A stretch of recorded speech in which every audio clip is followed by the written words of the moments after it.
What's up, guys? My name's PT from Charlie Intel, and joining me today is Ali A, Unknown Player and Wizzite, and we're going to be talking about micro DLC in Call of Duty, and more importantly, the recent inclusion of a supply drop micro DLC for Advanced Warfare. So, how are you all doing?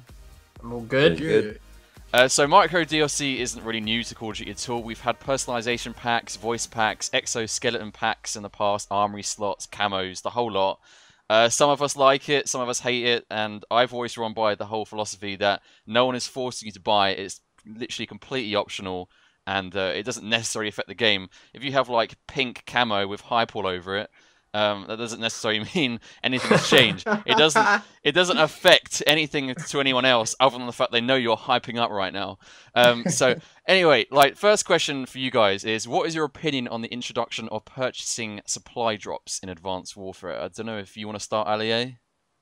No, I'll let Andrew go first. Okay.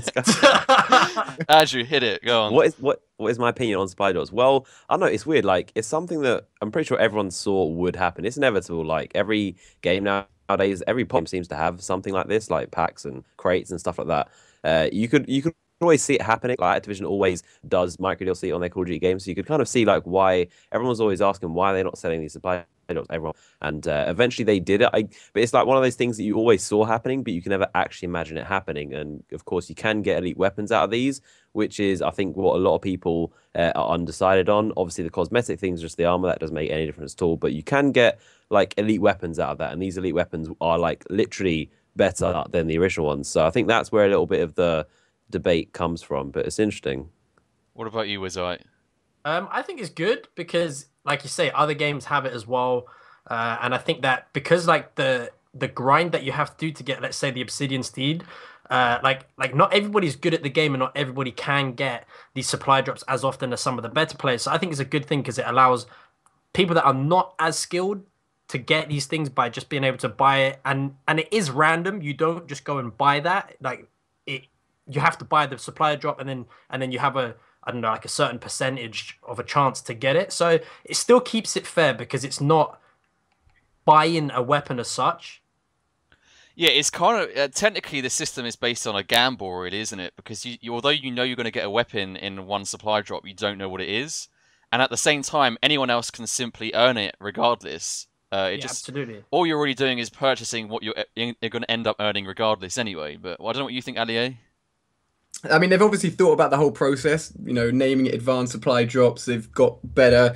Statistically, it's more chance to get something good. You're going to be getting 3 drops rather than anywhere between 1 and 3. I honestly think they're a bit expensive, though. Like, I was expecting a supply drop to be like maybe like $1 or 70p or something. So $2 for one supply drop. That's quite a lot of money, man. A lot of money. I agree, but the funny thing is, we kind of all asked for this system to be introduced. Like, literally, I think it was Nade Shot, and then I believe Keemstar, Drama Alert. He did a video about it as well. So it's funny how like they've introduced something we've asked for, and now we're kind of all complaining about it, saying the franchise is going downhill. But again, like, it's totally optional. That's the kind of thing I'm getting at. And again, like you've all said, this already exists in other games, so I kind of don't understand where all the controversy is coming from. I think it's interesting. I think one positive is that often the community say a lot of things when a game is out, when a Call of Duty title is out, and don't really see any change on that voicing of opinion until the next Call of Duty. So, I mean, maybe it was quite an obvious thing for them to do, but the fact that the community spoke up and said they'd be interested in this kind of thing, and for the turnaround for it to happen fairly quickly into the lifespan of Advanced Warfare means at least the developers are listening and they're on point and they're trying to bring changes as quickly, as effectively as possible. Because, like, I mean, we saw a load of changes in a whole to Advanced Warfare yesterday, but I think it's quite cool that they're willing to really try some unique things and add in things like the ability to purchase supply drops. I mean, at least they're listening to the community and trying to please us to some point, I think. So do you think it makes unfair for the players who don't want to buy them? No. You don't think? Because that's their choice. They're not forced to buy it, and they're not forced not to buy it. That's very true. But, like, for example, theoretically speaking, you have a higher chance of grabbing, just purely for example purposes, the Obsidian Steed, right? Just using that as an example. So thus that weapon theoretically is going to be of an advantage versus someone who has been grinding the game for a while but who's never got that. But at the same time, I guess that then falls into the fact that, you know, it's your choice whether you want to have a higher chance or not. It's like it's an ever-ending circle. It's kind of a difficult one. Like, do you think it's pay to win at all? Do you think people are paying, like with other games that have had a similar kind of concept where you essentially buy your way into competing against other people and just destroying them because you've got money to put into it? If you could go on the store and buy the Obsidian Steed, then yeah. But Yeah. you go on the store and you buy an advanced supply drop, and then you have a chance of getting anything in the game. Do you know what I mean? Like, you're not buying an Obsidian Steed supply drop. Do you know what I mean? It's still random. Even if the chance is still slightly higher, it's still random. Yeah, I completely agree. What about you, Ali? Do you think the same? Yeah, I mean, if you took the statistics of how many extra gunfights that player's gonna win for earning an elite weapon rather than using the basic version of the weapon, like, probably the statistics are changing very, very slightly. I mean, you still got to be a good player, you still got to be aiming well, you still got to know how to play the game. And as you said, like, it's not a definite chance you're going to be getting any of these elite weapons. It's still rare. I think I actually watched a video of someone opening 13 advanced supply drops, and the only elite thing they got was like a helmet. So, like, you could literally drop $20 and get like no elite weapons, you know what I mean? So I can see why people are annoyed.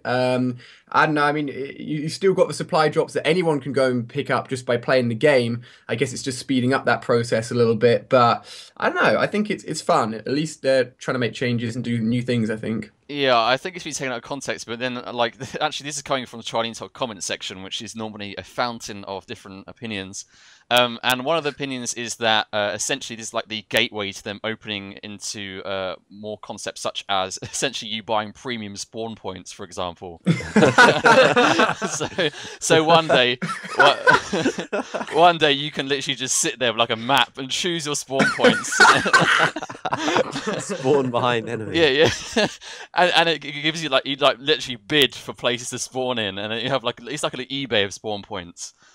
So that's kind of what people are worried about. They're thinking like by them introducing these kind of systems and we're paying all this money into the system, that kind of encourages them just to go further and further to the point where we might have a system where we're going to like express lobby, pay $1 to get to a lobby quicker.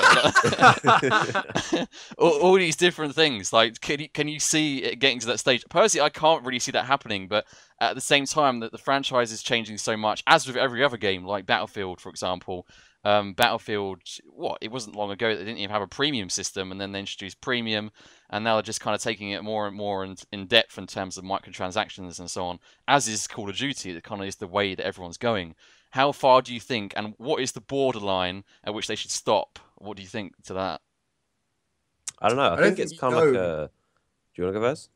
I don't really think you know where the border is until it happens, kind of thing. I don't think this is pushing it too far. I quite like this. I think it's cool. I mean, you don't have to buy supply drops. Yeah, it's a cool thing. I mean, but as soon as they push the boat out too far, like, the community's going to be really, really vocal about it. And I think, you've got mixed opinions on this, but I think as soon as they like maybe say there's a new weapon and you can only access this weapon by buying it or something, and it's like really good, then people are going to lash back and be like, nah, that's dumb. And the biggest thing you can do if you don't like it is just not purchase it, or even just stop playing the game. And then if they see these people responding in such a way, they're going to realize they made a mistake, right? So I don't know how far you can take this kind of thing. I mean, it's up to the developers to be sensible and to try and listen to the community as much as possible and not do anything stupid, really.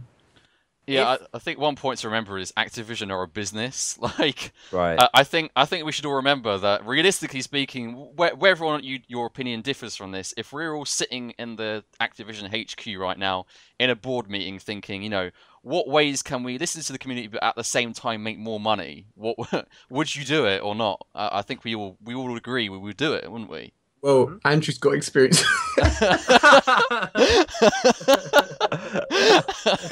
He knows the boardroom well, mate. Andrew, go ahead, please. I don't know. I mean, it's like, at the end of the day, they make games for us to like have fun with, but primarily they make games to make money. Like, they don't really set out to make games just for us to enjoy them. Like, it's a business, like you said.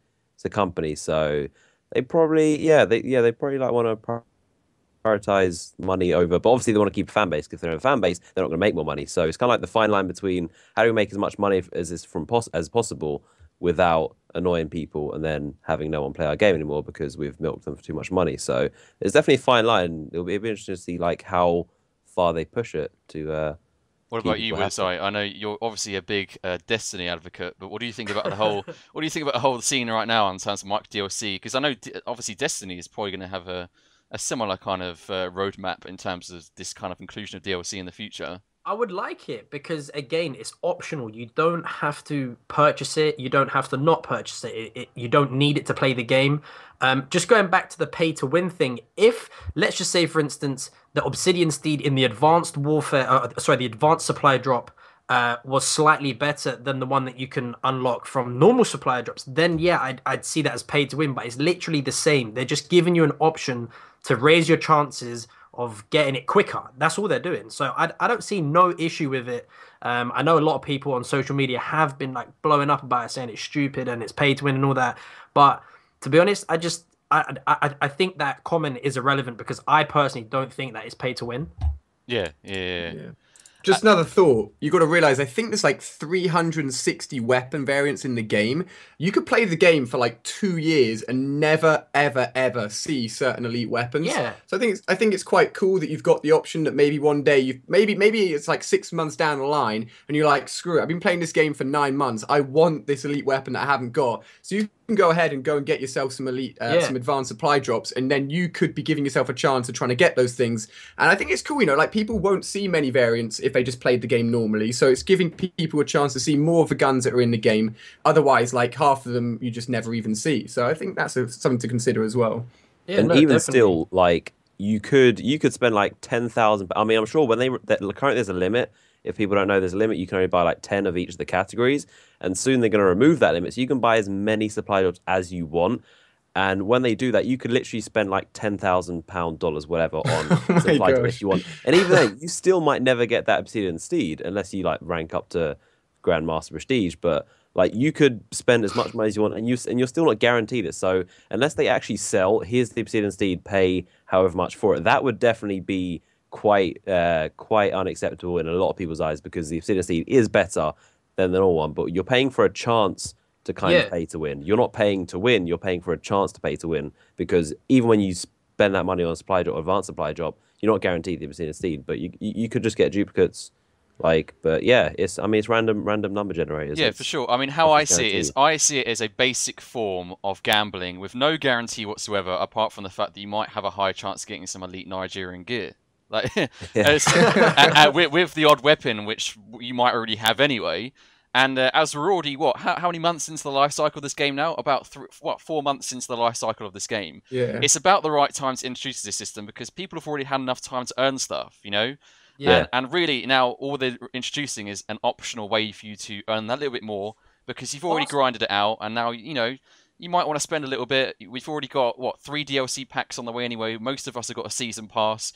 To be honest, I don't see it hurting anyone. I see it as merely just a side system that it benefits the people who want to spend the money, but realistically, it doesn't benefit them in a way that it's going to make them OP against anyone else in a lobby. That's how I see it. And again, another thing. Oh, sorry. Yeah, go for it.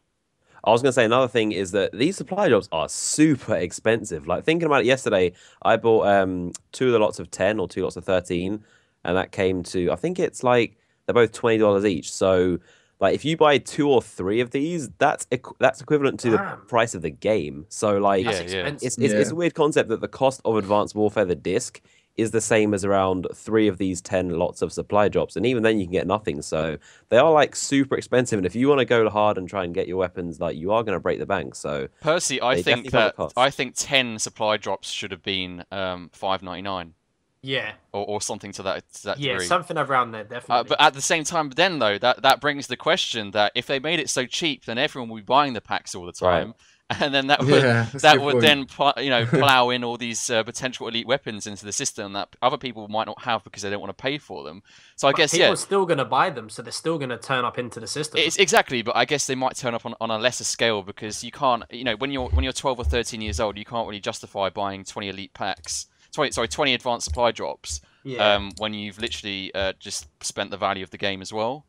So yeah, absolutely. It's honestly, in my opinion, I don't see anything wrong with it, and I think that's what we've all agreed with, to be honest. But I don't really think there's much more to discuss. I think Nah. unless there is the inclusion of what we were speaking of a second ago, like like express spawn points or something like that, or or priority map choosing or whatever, or you can pay to instead of vote once for a map, you can buy like vote 5. A vote pack. Yeah, you've guaranteed like to choose that map in that particular lobby. Like anyone else voting may as well just not bother because you just paid to get that map. But either way, I can't see that happening, and personally, I think there's nothing wrong. So let me know what you think about this in the comment section below, guys. If you're for or against the inclusion of micro DLC, or more so the inclusion of supply drop micro DLC, let us know what you think in the comment section below. Anyway, guys, we've spoken about this for 15 minutes now. We've got to the bottom of this micro DLC talk. I think it's time to turn up and get that hype going. Hey. 1, 2, 3,